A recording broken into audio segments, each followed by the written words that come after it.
저와 여러분이 한 절씩 교독했으면 좋겠습니다. 제가 먼저 31절 읽기를 시작합니다. 인자가 자기 영광으로 모든 천사와 함께 올 때에 자기 영광의 보좌에 앉으리니 모든 민족을 그 앞에 모으고 각각 구분하기를 목자가 양과 염소를 구분하는 것 같이 하여 양은 그 오른편에 염소는 왼편에 두리라. 그때 임금이 그 오른편에 있는 자들에게 이르시되 내 아버지께 복받을 자들이여 나와 창세로부터 너희를 위하여 예비된 나라를 상속받으라. 내가 줄일 때에 너희가 먹을 것을 주었고 목마를 때에 마시게 하였고 나그네 되었을 때에 영접하였고 헐벗었을 때에 옷을 입혔고 병들었을 때에 돌보았고 옥에 갇혔을 때에 와서 보았느니라. 이에 의인들이 대답하여 이르되 주여 우리가 어느 때에 주께서 줄이신 것을 보고 음식을 대접하였으며 목마르신 것을 보고 마시게 하였나이까. 어느 때에 나그네 되신 것을 보고 영접하였으며 헐벗으신 것을 보고 옷 입혔으이까. 어느 때에 병드신 것이나 옥에 갇히신 것을 보고 가서 배웠나이까 하리니 임금이 대답하여 이르시되 내가 진실로 너에게 이르노니 너희가 여기 내 형제 중에 지극히 작은 자 하나에게 한 것이 곧 내게 한 것이니라 하시고 또 왼편에 있는 자들에게 이르시되 저주를 받은 자들아 나를 떠나 마귀와 그 사자들을 위하여 예비된 영원한 불에 들어가라. 내가 줄일 때에 너희가 먹을 것을 주지 아니하였고 목마를 때에 마시게 하지 아니하였고 나그네 되었을 때에 영접하지 아니하였고 헐벗었을 때에 옷 입히지 아니하였고 병들었을 때와 옥에 갇혔을 때에 돌보지 아니하였느니라 하시니 그들도 대답하여 이르되 주여 우리가 어느 때에 주께서 줄이신 것이나 목마르신 것이나 나그네 되신 것이나 헐벗으신 것이나 병드신 것이나 옥에 갇히신 것을 보고 공양하지 아니하더이까. 이에 임금이 대답하여 이르시되 내가 진실로 너에게 이르노니 이 지극히 작은 자 하나에게 하지 아니한 것이 곧 내게 하지 아니한 것이니라 하시리니 그들은 영벌에 의인들은 영생에 들어가리라 하시니라. 아멘.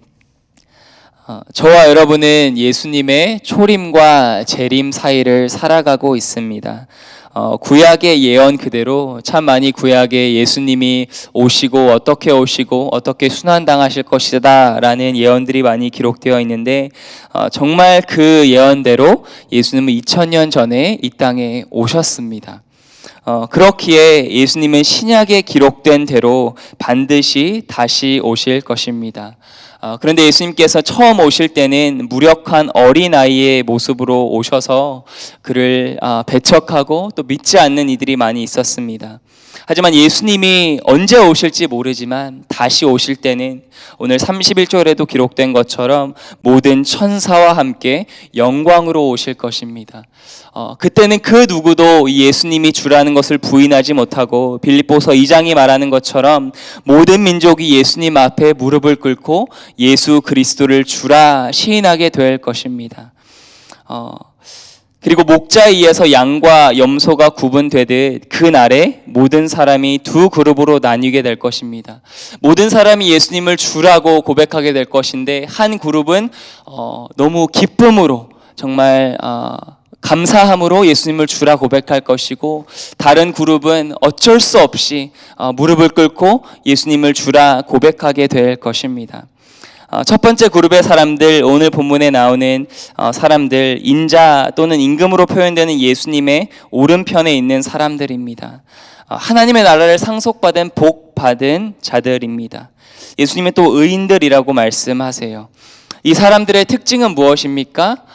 너무나 잘 아는 본문이실 텐데 예수님이 줄일 때 먹을 것을 주었고 목마를 때에 마시게 하였고 나그네 되었을 때에 영접하였고 헐벗었을 때에 옷을 입혔고 병들었을 때에 돌보았고 옥에 갇혔을 때에 와서 보았다라고 기록합니다. 그러나 이들은 자기가 예수님 제가 언제 그랬습니까? 이렇게 질문하죠.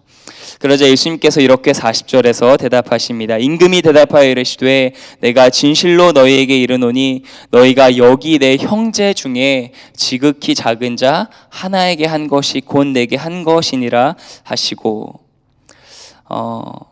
선한 일, 착한 일을 하는 것 중요하다 이렇게 저희가 많이 이해하는데요. 중요한 표현이 하나 있습니다. 바로 내 형제 중에라고 하는 표현입니다. 모두에게 선을 행하고 베푸는 것 당연히 중요하고 또 그리스도인으로서 해야 하는 일이지만 예수님께서 오늘 본문에서 말씀하시는 대상은 예수님의 형제, 즉 예수님의 제자, 믿음의 사람, 크리스천을 의미합니다. 즉 고난과 어려움에 처한 그리스도인을 돌본 것이 자기에게 한 것이다 라고 예수님 말씀하고 계세요. 그 이유가 무엇입니까? 예수님과 그의 몸된 교회는 연합된 한 몸이기 때문입니다. 그래서 사도 바울이 갈라디아서 6장에서 말한 말씀도 기억이 나는데요. 우리가 선을 행하되 낙심하지 말지니 포기하지 아니하면 때가 이름에 거두리라. 그러므로 우리는 기회 있는 대로 모든 이에게 착한 일을 하되 더욱 믿음의 가정들에게 할지니라. 성경을 보면 모든 사람들에게 선을 행하지만 특별히 믿음의 사람들을 돌보고 사랑하고 형제 자매된 자들을 돌보라는 말씀이 여러 군데 나옵니다.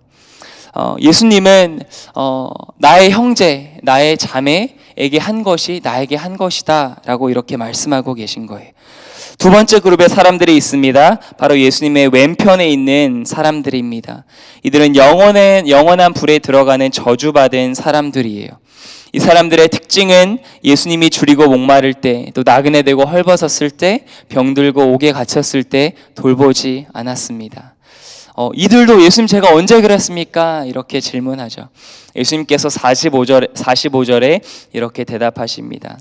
이에 임금이 대답하여 이르시되 내가 진실로 너희에게 이르노니 이 지극히 작은 자 하나에게 하지 아니한 것이 곧 내게 하지 아니한 것이니라 하시리니. 마찬가지죠. 예수님과 주의 몸된 교회는 하나이기에 예수님의 제자, 예수님의 형제 자매에게 하지 않은 것은 예수님께 하지 않은 것, 예수님을 케어하지 않은 것은 예수님을 부인한 것, 거부한 것이다 라고 말씀하십니다. 그리고 결론인데요, 이에 따라서 영생이 있고 또 영벌이 있다는 것입니다. 이것을 오해하면 안 됩니다. 뭔가 선한 일을 해서 구원받고 선한 일을 하지 않았다고 구원을 못 받는 것이 아니라 오늘 본문에 나오는 행위는 마음의 태도를 비춰주고 있습니다. 바로 참된 믿음과 죽은 믿음을 보여주고 있어요. 이들이 정말 제가 언제 예수님께 그랬습니까? 언제 안 그랬습니까? 몰랐던 것처럼 이 라이프 스타일인 거죠. 그래서 그들이 믿는 믿음 또는 없는 믿음으로 인해서 라이프 스타일이 결정이 되고 그것은 결국 그의 영생과 또 영벌의 결론을 짓게 되었습니다. 여기 계신 많은 분들 중에 제가 고등학교 때 이제 케냐에서 학창 시절을 보낸 거를 알고 계신 분들이 많으실 텐데요.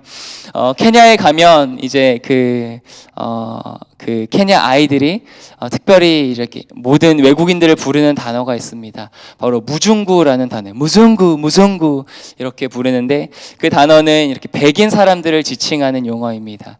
근데 이 흑인 분들에게는 백인이건 황인이건 다 이제 똑같이 보이기 때문에 그냥 무중구라고 부릅니다. 그리고 무중구 하면서 따라오면서 원하는 게 있는데 바로 돈을 달라는 거예요. 달라 이러면서 돈을 달라고 합니다. 그래서 제가 처음 갔을 때부터 또 선교사님들과 많은 분들에게 들었던 것이 저 아이들에게 돈을 절대 주지 말라고, 돈을 주면 저 아이들은 본드를 사서 마약을 하고 더 상황이 안 좋아질 거다. 절대로 무중구 따라와도 돈을 주지 말라. 이제 그거를 이제 새겨 듣고 그렇구나, 절대 주면 안 되는구나. 하루에도 몇 번씩 그런 아이들을 만나도 그렇게 돈을 주지 않았습니다. 그런데 그렇게 제가 이제 3년 반을 케냐에서 지내고 또 대학 지내고 하다 보니까 저도 모르게 어느덧 이제 홈리스를 바라볼 때, 그렇게 구걸하는 사람들을 볼 때 그 사람들의 마음, 또 그 사람들을 바라보기보다는 이 사람은 마약을 할 거야, 본드를 할 거야, 돈을 주면 안 돼, 이렇게 바라보는 저의 모습을 보게 되었습니다. 홈리스들을 볼 때 도와줘야 된다, 도와주지 않아야 한다, 이런 말씀을 드리는 것이 아닙니다. 저는 그냥 저의 개인적인 경험으로 그렇게 이제 생각을 했을 때 어떻게 시간이 지나다 보니까 강팍해진 저의 마음을 보게 되었습니다. 오늘 본문에는 대조된 두 가지 인생이 나옵니다. 하나는 복받은 인생, 인생이고요. 다른 하나는 저주받은 인생입니다. 저주받고 싶은 사람은 없으실 거예요. 복받은 인생 되기 원하시죠. 근데 복받은 인생은 무엇입니까? 34절에 기록된 것처럼 예수님께 더 가까이 나아가는 인생입니다. 그 마지막 심판의 때에 섰을 때 예수님께서 더 가까이 나아오라, 즉 예수님께 가까이 나아가는 인생이 복받은 인생이고 결국은 예수님과 영원히 영생을 누리는 인생입니다. 저주받은 인생은 무엇입니까? 예수님께서 41절에 나를 떠나가라 말하는 것처럼 예수님과 더 멀리 멀어지는 인생이고 결국 예수님의 임재가 없는 곳에서 영벌을 받는 인생입니다. 그런데 우리의 인생의 끝이 어떻게 되는가? 이것은 우리의 행동에 달려 있습니다. 어떻게 우리가 하나님의 사람들을 대하지만 특별히 하나님의 사람들, 예수님의 제자들을 대우하는가? 복받고 예수님께 더 가까이 나아가 영생에 들어가는 인생은 어려움 가운데 있는 지극히 작은 예수님의 제자 한 명을 돌보는 인생이라는 것입니다. 물론 행위로 구원받는 것이 아니죠. 하지만 성경에 보면 예수님이 기뻐 받으시는 예배는 살찐 송아지, 좋은 그런 이렇게 많은 헌금을 드리는 것이 아니라 상한 심령이라고 기록합니다.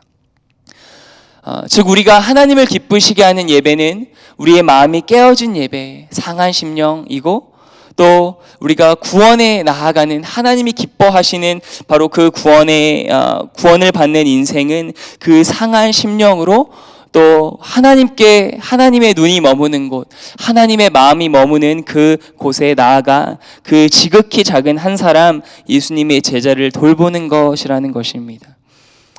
우리는 어떻게 그렇게 할 수 있을까요? 돌처럼 굳고 강팍해진 마음이 부드러운 마음, 깨어진 마음이 되어야 합니다. 여러분 사순절 기간을 지나면서 혹시 고통 가운데 있는 우리 베델의 성도님 또는 어떤 지체의 얘기를 들을 때 내 마음에 아무 동요가 없다면 그 사람의 일이지 나도 어려워 이런 마음만 드시다면 혹시 내 마음이 돌처럼 굳어진 마음은 아닌지 한번 점검해 보아야겠습니다. 어떻게 우리의 마음이 부드럽게 될 수 있을까요? 하나밖에 없는 것 같아요. 나를 위해 죽으신 예수님의 십자가 은혜와 사랑을 더 깊이 깨달을 때 우리의 마음이 부드러워지는 것 같습니다. 예수님께서 내가 줄일 때 너희가 먹을 것을 주었고 내가 목마를 때 마시게 하였고 나그네 되었을 때 영접하였고 헐벗었을 때 옷을 입혔고 병들었을 때 돌보았고 옥에 갇혔을 때 와서 보았다라고 말씀하셨는데 이것이 바로 우리의 모습은 아니었습니까? 예수님 모르고 예수님이 없는 우리의 인생이 바로 줄인 인생이었고 목마른 인생이었고 나그네 같은 인생이었고 헐벗은 인생, 병들은 인생, 옥에 갇힌 인생이 아니었습니까? 하지만 예수님께서 찾아오셔서 우리를 먹이시고 우리를 마시게 하시고 우리를 옷 입히시고 우리를 새로운 인생 되게 하셨습니다. 그 예수님의 은혜를 오늘 하루 조금 더 깊이 묵상해 보았으면 좋겠습니다. 그리고 우리 주변에 힘든 지체가 있다면 특별히 믿음의 형제 자매 그를 봤을 때 예수님 마음으로 기도해주고 또 작은 것이라도 정말 도움을 주고 어떻게 서포트를 해줄 수 있을까 또 고민해보는 그런 하루가 되기를 소망하고 예수님의 이름으로 축복합니다. 기도하겠습니다. 하나님 감사합니다.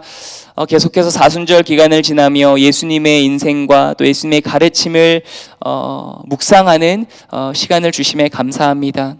예수님께서 우리에게 행하셨듯 우리에게도 지극히 작은 그 예수님의 형제 자매 한 명을 사랑으로 돌보고 케어하는 우리가 되기를 소망합니다. 특별히 오늘 하루를 살아가며 예수님의 십자가 은혜를 묵상하게 하시며 또 우리 삶 가운데 주님께서 만나게 하실 그 영혼을 위해 진심으로 기도하며 예수님의 사랑으로 돌보고 사랑해주는 그런 하루가 될 수 있도록 하나님이 은혜 베풀어 주시옵소서. 오늘 하루를 주님께 맡겨드립니다. 조금이라도 예수님을 기쁘시게 하며 상한 심령으로 예수님을 기쁘시게 하는 그런 예배를 드리는 하루가 되게 하여 주옵소서. 감사드리며 살아계신 예수님의 이름으로 기도드립니다. 아멘.